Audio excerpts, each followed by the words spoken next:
Second inning now, 1-0. New York out in front, and Perez back to work. Edmonds rips one through the right side. One pitch and a base hit. Edmonds, who homered against Perez back in Game 4, gets the single through the right side, and the Cardinals put their leadoff man on with Rolen coming up.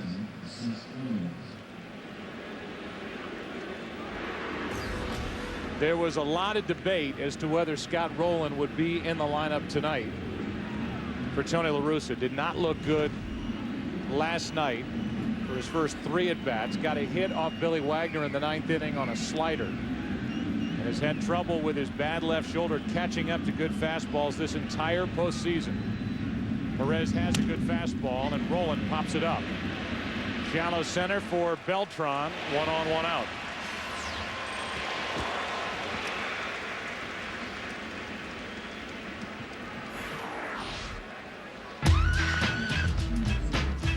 Oliver Perez, like so many pitchers, not stepping on the foul line on his way. He kind of goes to the extreme. Yeah, that is very colorful. Like a broad jump. Got around an error in the first, trying to get around a leadoff hit here in the second. Here's Yadier Molina. Moving up 1 spot in the order. Batting 7th, and he takes a strike. But Joe, that's what you were talking about with Scott Rolen, though. I mean, that pitch upstairs, he just cannot turn on it. And I think the frustrating aspect to it for La Russa, Rolen, the Cardinals, is that La Russa and Rolen aren't speaking. So La Russa's going off what he sees from the dugout and video he gets after the game to determine whether Rolen's shoulder is okay for him to play. But he's not getting it from Rolen. La Russa thinks it's been the approach and his swing, not the shoulder, that's held him back in this postseason. But he's going off a judgment he gets watching from the dugout and on television, which is hard to imagine, but that's the way it's going now between those two. Here's an 0-2 pitch, 1 on, 1 out.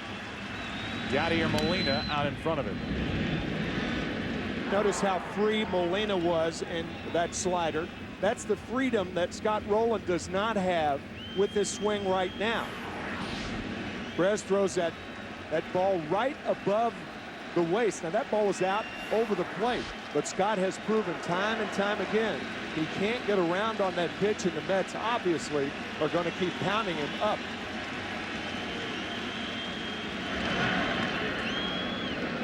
Not only can't do anything with the pitch, but so far can't lay off the pitch. No, that's right. And not fouling it back. And not only that, this game relies a lot on confidence. When a player has confidence, you can bloop a couple balls out there, then all of a sudden you have confidence. But when you're not swinging the bat well and not getting hits, it weighs on your mind a lot more. Here's an 0-2 and a little flare down the left field line. This ball is trouble. It's a base hit. Going first to third is Edmonds with good base running. Molina holds at first, and it's 1st and 3rd, 1 out. So like the Mets got in the bottom of the 1st, a flare to right, Molina gets off the hands as he drops it into left. You take more chances with 1 out. Excellent base running by Jim Edmonds. The play right in front of him. There's no reason to use that third base coach on that play. Molina is slow a foot and stops at first. Just great base running by Edmonds. And there's a perfect example of confidence. Now he's 1 for 1. He feels good about himself going into his 2nd at-bat in the night. David Wright, a flare to right. Exactly. Here's Belliard with 1st and 3rd, 1 out. A switch in the lineup with Belliard batting in the 8th spot, ball 1. That's where Oliver Perez will miss when he's going poorly, and that's what Jim Tracy, Tim, talked to you about, that pitch that drifts up and away. That's exactly right. When the front side bails out and goes toward third, this is usually where that ball ends up. The fastball up and away off the plate to Luduca. 1 ball, 1 strike. We may not have explained that Perez came to the Mets from Pittsburgh and played for Jim Tracy. And as Joe pointed out, that is where the problem lies. If you see a lot of those pitches, 5, 6 in the first 3 innings, he's going to have problems. 1st and 3rd, 1 out, 1 ball, 1 strike on Belliard. Bunting to the right side. Coming in to score is Edmonds, and on basically a safety squeeze and a bunt for the RBI from Belliard, it's a 1-1 game. Yeah, the difference between a safety squeeze and a regular play is a safety squeeze, the runner doesn't take off until contact is made on the ground. Belliard pushing the ball to the second baseman, and that was beautifully done with the pitcher coming up next. Watch Edmonds. He doesn't break initially, but waits till the ball is on the ground before he comes home. So now it's Suppan, runner at second, 2 out.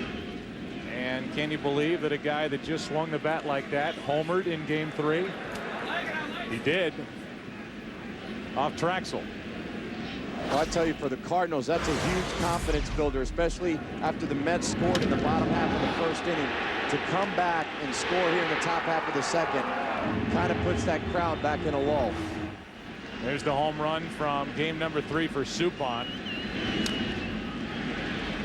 And the count's 0-2 as it was when he homered against Traxel back in St. Louis. Go ahead run at second.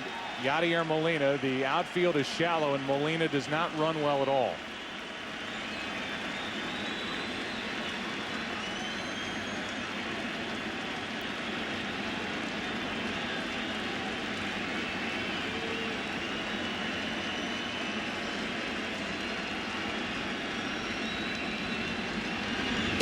Little did the Mets know when they made that deal, Tim, on July 31st with Pittsburgh, basically to help their bullpen with Roberto Hernandez coming to the Mets, that the guy they viewed as a project, Oliver Perez, would be on the mound for them in Game 7 of the National League Championship Series.